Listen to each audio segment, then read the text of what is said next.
आप देख रहे हैं अल्फा डिफेंस हिंदी में आपका स्वागत है। आज की इस वीडियो में हम लोग बात करेंगे भारतीय वायुसेना के फ्यूचर जेट्स और उनमें जाने वाले रेडार्स को लेकर।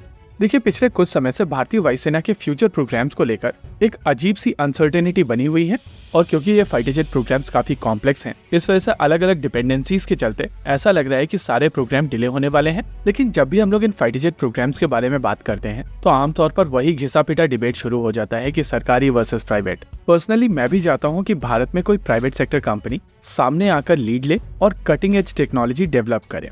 ऐसा नहीं है कि कंपनी सामने आ नहीं रही है। हम लोगों ने देखा है कि किस तरीके से new space research, SSS defence, MKU, idea forge और सागर डिफेंस जैसी कंपनीज आगे आकर काम कर रही हैं। लेकिन जब बात की जाती है फाइटर जेट जैसी टेक्नोलॉजीज की, तो इन सेगमेंट्स में अभी भारतीय प्राइवेट सेक्टर कंपनीज पूरी तरीके से स्टैब्लिश नहीं हो पाई हैं और अभी इनको मदद की आवश्यकता है।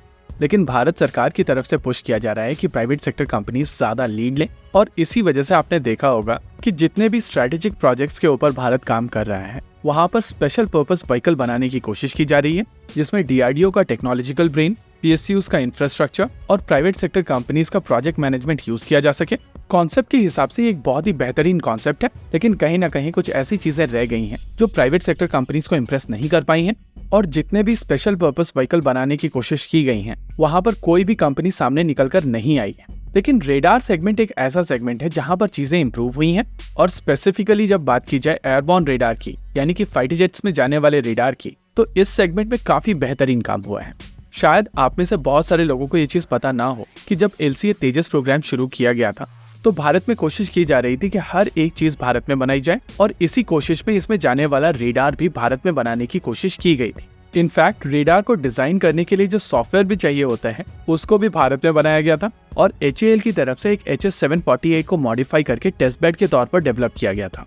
साल 2005 और 7 के आसपास भारत को एक डिसीजन लेना था कि इस रेडार के साथ में जाना है या नहीं, क्योंकि अगर रेडार के लिए वेट करते तो नेचुरली LCA तेजस प्रोग्राम और थोड़ा डिले हो जाता और इसी वजह से पहले 40 एयरक्राफ्ट के लिए इजराइल से एक X-बैंड रेडार अक्वायर किया गया और इस समय LCA तेजस मार्क 1 पर वही रेडार मौजूद है, यानी कि ELM 2032। मीनवाइल भारत में जो रेडार बनाया जा रहा था उसके ऊपर काम बंद नहीं हुआ, लेकिन इसमें नई टेक्नोलॉजीज को इनकॉर्पोरेट किया गया। वही रेडार आज की तारीख में उत्तम एइसा के नाम से जाना जाता है और ये DRDO द्वारा डिजाइन किया गया रेडार इनिशियली BEL द्वारा बनाया जाता था, लेकिन बाद में DRDO और BEL ने मिलकर इस रेडार की टेक्नोलॉजी एक प्राइवेट सेक्टर कंपनी को दी और ये प्राइवेट सेक्टर कंपनी आज की तारीख में हर तरीके के रेडार बनाने में सक्षम है। इंटरेस्टिंग चीज ये है कि DRDO की तरफ से गैलियम आर्सेनाइड के साथ साथ गैलियम नाइट्राइड टेक्नोलॉजी को भी मास्टर किया गया है और भारत के जितने भी फ्यूचर प्रोग्राम्स होने वाले हैं उन सभी में गैलियम नाइट्राइड TR मॉड्यूल्स का प्रयोग किया जाएगा। गैलियम नाइट्राइड का मतलब है ये रेडार कम पावर में ज्यादा दूर देख सकते हैं, साथ ही साथ ये ऐसे एयरक्राफ्ट को भी आइडेंटिफाई करने में सक्षम होंगे जिनका रेडार क्रॉस सेक्शन कम होगा, यानी कि ये स्टेल्थी एयरक्राफ्ट के अगेंस्ट काफी ज्यादा इफेक्टिव होंगे।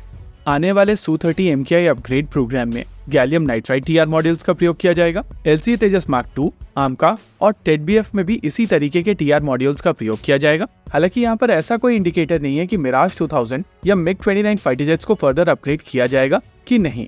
इन दोनों फाइटर जेट्स को अगर छोड़ दिया जाए तो भारतीय वायुसेना के सभी फाइटर जेट्स प्रोग्राम में एक एक्टिव इलेक्ट्रॉनिकली स्कैंडर रेडार होने वाला है, इंक्लूडिंग जैगवार। हालांकि जैगवार और LCA mark 1 gallium arsenide TR modules का प्रयोग करेंगे, वहीं पर दूसरे fighter jet gallium nitride TR modules का प्रयोग करेंगे। और अगर बात की जाए LCA तेजस मार्क 1 की, तो इवेंचुअली सारे LCA तेजस मार्क 1A स्टैंडर्ड पर अपग्रेड किए जा सकेंगे।